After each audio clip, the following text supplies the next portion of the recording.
তিওয়ানাকু, যেটি দক্ষিণ আমেরিকার দেশ বলিভিয়াতে অবস্থিত, আর এটি প্রায় 4 কিলোমিটার বর্গক্ষেত্র বিশিষ্ট একটি সিরামিক্স দিয়ে তৈরি একটি শহর, যেটি দেয়াল হতে শুরু করে প্রত্যেকটি বস্তুই সিরামিক দিয়ে তৈরি। এটি বলিভিয়ার সবচেয়ে বড় ঐতিহাসিক স্থানের মধ্যে একটি, যাতে রয়েছে অনেক রহস্য। এর ইতিহাসও রয়েছে স্পেনের বিজয়ীদের সাথে। ধারণা করা হতো 800 শতাব্দীর দিকে এখানে একসাথে 10 থেকে 20 হাজার মানুষ বসবাস করত।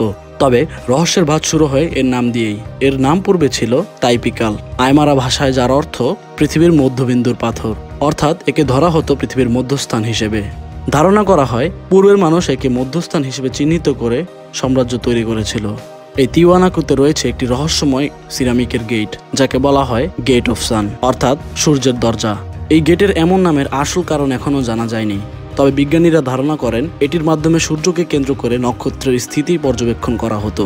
তার থেকে বড় প্রশ্ন আসে যে পুরো 4 কিলোমিটার জুড়ে এমন সিরামিকের শহর কিভাবে বানানো সম্ভব করলো সে সময়ের মানুষ। তার আসল রহস্য এখনো বের করতে পারেনি কেউ। তবে গেট অফ সান বা সূর্যের দরজা নিয়ে বলিভিয়ার মানুষের মধ্যে রয়েছে একটি অন্ধবিশ্বাস। তাদের দাবি এই গেটের মাধ্যমে সূর্যের আলোর গতিতে সে যুগের মানুষ স্বর্গীয় কোনো স্থানে দ্রুত যাতায়াত করতে পারত, যার কোনো বাস্তব প্রমাণ আজও মেলেনি।